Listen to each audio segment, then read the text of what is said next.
I won't let you get away with this! You ever wonder why Goku keeps getting stronger? Like, absurdly stronger? After every beatdown? Like, he gets wrecked, then comes back and suddenly he's a different monster. That's not just anime hype, that's an actual thing. A Saiyan thing. It's called a Zenkai Boost, and it's one of the most broken mechanics in all of Dragon Ball. But the crazy part? It's not just some random transformation shortcut. It's a full-on survival instinct baked into Saiyan DNA, and the deeper you look into it, the more insane it gets. The word Zenkai basically means full recovery in Japanese, but in Dragon Ball, it means I almost died, and now I'm terrifying. The idea is simple. If a Saiyan survives a life-threatening injury, they don't just recover, they come back way stronger than before. It's like their body takes the trauma and goes, cool, never letting that happen again. This is why after Goku got beat up by Vegeta during their first fight on Earth, like, completely destroyed, he shows up on Namek way stronger than he logically should be. Saiyans basically evolve through damage. Even Vegeta breaks it down in the show. He knows what's happening, so he starts using it on purpose, taking damage and then healing just to power up. Toriyama used the Zenkai concept because he didn't want to write constant training arcs, so instead of explaining every level up, he just built this mechanic in, a natural way for Saiyans to scale up fast. But there's one catch. Zenkai Boosts only really work when the injury is serious, like, I might die serious. If the wound isn't life-threatening, there's no boost. So Goku was the first to show us the Zenkai Boost in action, but Vegeta was the first one to actually understand it.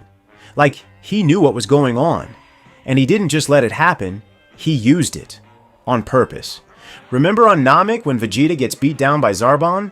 He crawls into Frieza's base, bleeding everywhere, and smiles, because he's figured it out. Zenkai isn't luck. It's a button he can press. If he's brave, or crazy, enough. Zenkai Boosts are only known to Saiyans. Frieza's army had no clue about it. That's part of why Frieza feared them, not just because of Super Saiyan myths, but because they had unpredictable exponential power scaling. And Vegeta? He wasn't just using Zenkai Boost to survive, he was turning it into a weapon. Fast forward to Goku Black. You've got Zamasu, a god, inside a Saiyan body. And this version of Goku? He gets stronger every single time he takes damage, and he doesn't even need a Senzu bean to reset. He just keeps adapting, mid-fight, like a Saiyan with a grudge and divine regeneration. That's a Zenkai loop, and it's terrifying. Then we've got Broly.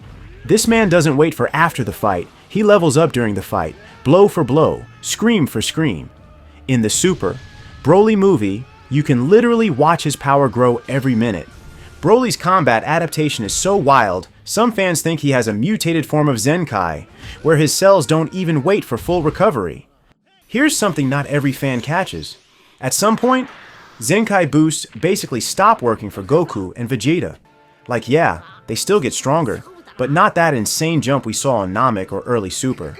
Back in the day, Goku getting beat up by Rikum was life-threatening, but now, a planet exploding under him is like Tuesday. The stronger you get, the harder it is to reach that near-death threshold. And without real damage, the Zenkai system doesn't kick in. But once you unlock stuff like God Ki or Ultra Instinct, you're playing a whole different game. Wiz even says it, raw strength means nothing compared to control, so Zenkai isn't enough anymore. There's also this idea that Whis and Beerus, maybe even the Grand Priest, intentionally limit mortal growth. Why? Because infinite Zenkai Boosts would break the universe. Imagine Goku Black with 10 more loops. That's a multiverse nuke. So instead of repeating that path, they push Goku and Vegeta toward emotional growth, self-control, and calm, and forms that require mastery, not just pain. So yeah, Zenkai had its time.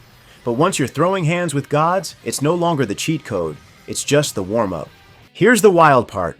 Zenkai is kind of a metaphor for the whole show. In Dragon Ball, pain doesn't stop the heroes. It evolves them, and they come back stronger. The more they suffer, the more they grow. Not just in strength, but as a person. That's what Zenkai is really about. It's a philosophy baked into Saiyan biology, but it's also baked into the heart of Dragon Ball, because it was never just about power, it was about never staying down.